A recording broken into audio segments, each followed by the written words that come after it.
Assalamualaikum warahmatullahi wabarakatuh.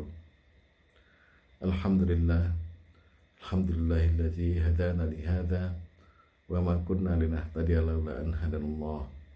Asyhadu an la ilaha illallah wahdahu la syarika lah wa asyhadu anna Muhammadan abduhu wa rasuluhu la nabiyya ba'da.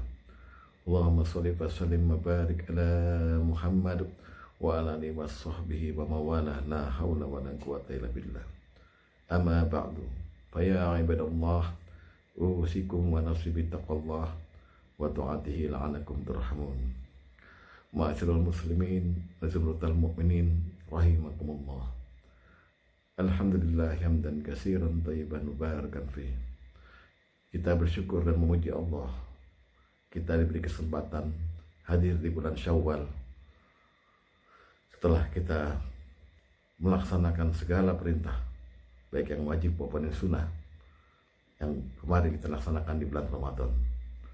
Betapa nikmatnya kita masih diberi kesempatan untuk terus beribadah kepada Allah, menikmati lezatnya keimanan yang Allah berikan kepada kita sebagai modal kita nanti kelak bertemu dengannya. Semoga kita semua beserta keluarga diberikan kemanfaatan dari iman yang ada pada diri kita ini, supaya dapat kita menggunakannya sesuai dengan apa yang dikehendaki oleh Allah. Ma'asyiral muslimin wa mu'minin rahimakumullah. Di bulan Syawal ini seharusnya seorang muslim, seorang mukmin yang telah insya Allah dan alhamdulillah diberikan gelar takwa oleh Allah setelah akhir dari Ramadan kemarin, seharusnya di bulan Syawal ini mengalami peningkatan-peningkatan, baik dari sisi dunianya maupun sisi akhirahnya. Dari sisi dunianya barangkali kita akan merasa lebih maklum dan lebih cukup.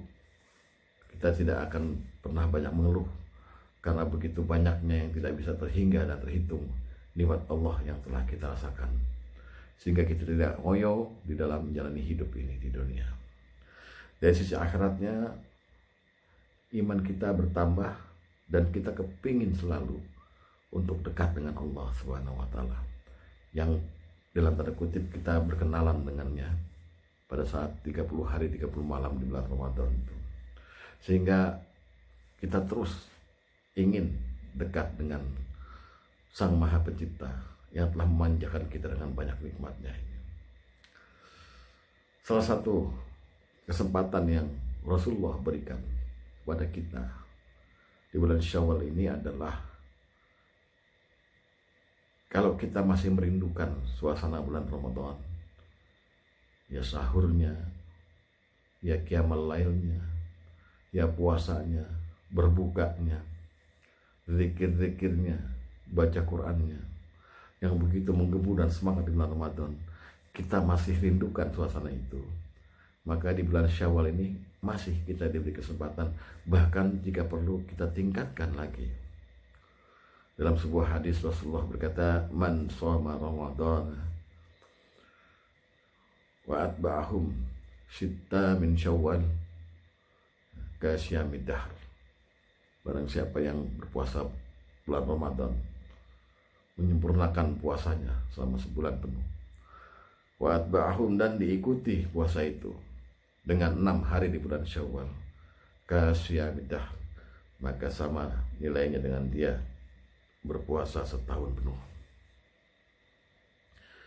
Dalam 6 hari yang diberikan kesempatan pada kita, kita bisa lakukan itu, dan kita anggap kita merasakan suasana Ramadan yang masih ada di sekeliling kita. Ya.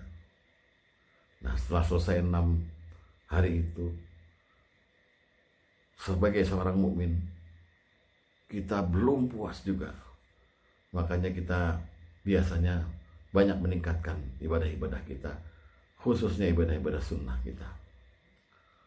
Ya, dari segi zikirnya misalnya, ya, Kalau di bulan Ramadan kemarin meningkat, ya, berzikir setelah subuh atau berzikir ketika selesai sholat witir gitu, maka pada saat bulan Syawal ini terjadi peningkatan zikir yang beraneka ragam dan jumlahnya kita tingkatkan semata-mata hanya untuk taqarrub ilallah, lebih dekat dan lebih dekat lagi pada Allah. Dari segi baca Qur'annya, kalau kemarin di bulan Ramadan kita membaca lomba-lomba untuk mencapai khatam berapa kali, ya, jadi sehari bisa berapa juz gitu. Di bulan Ramadan ini lebih ditingkatkan lagi masalah kualitasnya. Hafalan kita tambah.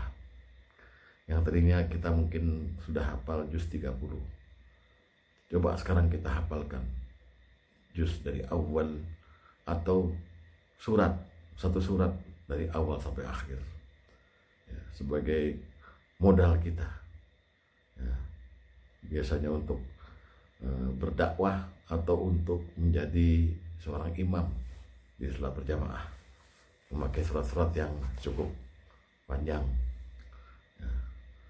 Jadi sehingga kualitas diri kita dalam beribadah lebih meningkat.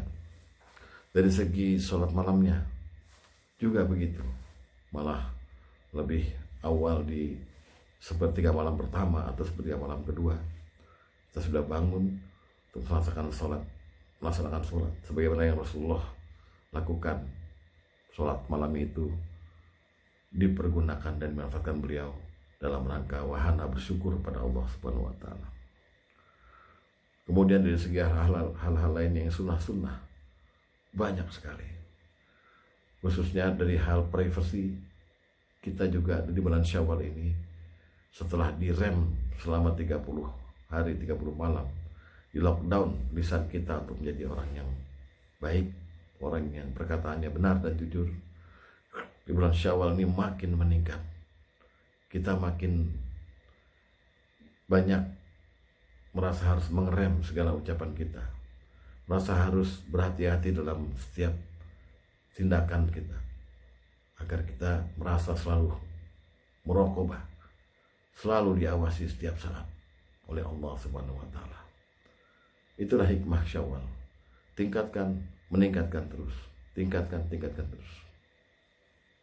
Selanjutnya ma'asyiral muslimin wa subhanallahi mu'min rahimakumullah, ada lagi setelah itu ibadah, ya, yang sangat besar nilainya, yang banyak dilupakan orang karena gembiranya orang menghadapi Lebaran Idul Fitri.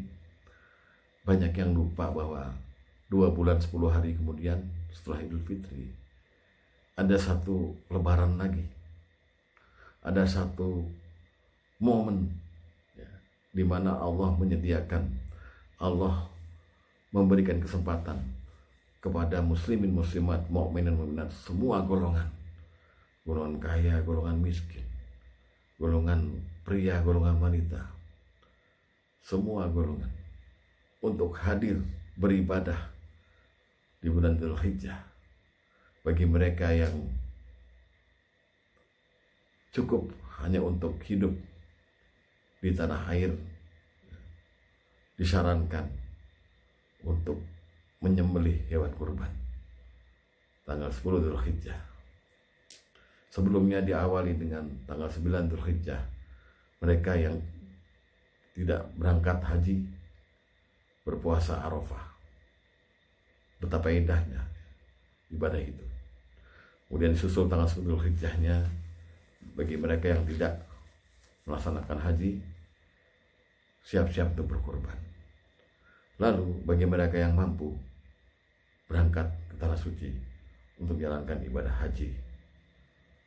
Ini adalah ibadah-ibadah yang sangat besar nilainya. Sekarang kita bahas mengenai kurban itu sendiri. Ibadah kurban bernilai sunnah muakkadah. Ya, kalau memang tidak mau dikatakan suatu ibadah yang wajib. Namun saking pentingnya ibadah ini, sampai-sampai Rasulullah pernah berpesan dalam sebuah kabar dan sebuah riwayat, barang siapa yang memiliki kemampuan untuk berkurban, tapi tidak melaksanakan kurban, jangan dekati masjid kami, jangan dekati musola kami. Ya, artinya kita termasuk dalam golongan orang-orang yang bakhil, orang-orang yang hanya memikirkan kepentingan dunia saja, padahal ada kesempatan untuk lebih dekat pada Allah melalui ibadah kurban ini. Begitu pula dengan haji dan umroh. Rasulullah keras dalam hal ini. Barang siapa yang sudah mampu, memiliki kemampuan istita'ah, tapi tidak berangkat haji, ya, maka dia tinggal pilih matinya secara Yahudi atau Nasrani. Nauzubillahi min dzalik. Oleh sebab itu, hai muslimin muslimat, mukminin mukminat dimanapun Anda berada, sesuai pesan Nabi, ittaqillaha haitsuma kunta, haitsuma kunta. Bertakwalah kamu dimanapun kamu berada. Mari kita persiapkan ibadah yang mulia untuk bulan Dzulhijjah ini, yaitu ibadah kurban, dan jika kita mampu, ibadah haji kita nasuti. Sementara orang di Indonesia ini banyak memang yang melupakan ibadah bulan Dzulhijjah ini dikarenakan terlalu banyak konsentrasi untuk bersenang-senang dan berbahagia dengan memakai biaya di bulan Syawal. Padahal kalau kita mau jujur, bulan Syawal itu kegembiraannya, kata Rasulullah, hanya masalah gembira iftar, gembira dan bahagia kita telah lepas dari kewajiban berpuasa. Jadi disebut juga hari raya makan, hari raya di mana orang lain haram berpuasa dan makan.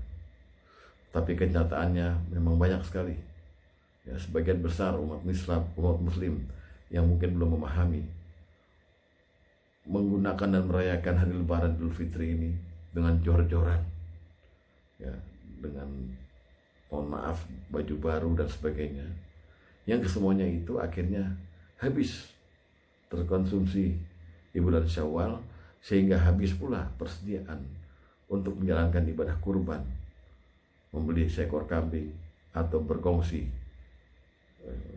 1/7 untuk sapi di bulan Dzulhijjah. Nauzubillahi min dzalik. Jangan sampai kita jadi orang-orang yang seperti itu. Jangan kita lupakan bahwa di setiap bulan-bulan penting ada ibadah-ibadah yang utama yang dapat kita lakukan dalam rangka taqarrub ila Allah, dalam rangka mendekatkan diri kita kepada Allah Subhanahu wa taala. Jangan lupa pula bahwa ibadah kurban itu sangat tinggi nilainya, bahkan pahalanya adalah dihitung dari jumlah bulu, ya, hewan kurban kita itu, ya, bahkan pahalanya diberikan pada kita sebelum darahnya jatuh ke tanah. Artinya jangan sia-siakan kesempatan yang Allah berikan untuk menjadikan kita menjadi insan yang lebih baik, lebih dekat dengannya. Semoga ada manfaatnya. Marilah sama-sama kita saling mendoakan agar kita mampu melaksanakan ibadah-ibadah yang lainnya di bulan Syawal ini, bulan Dzulqa'dah, dan akhirnya bulan Dzulhijjah sebagai bulan penutup tahun Hijriah. Demikian, wassalamualaikum warahmatullahi wabarakatuh.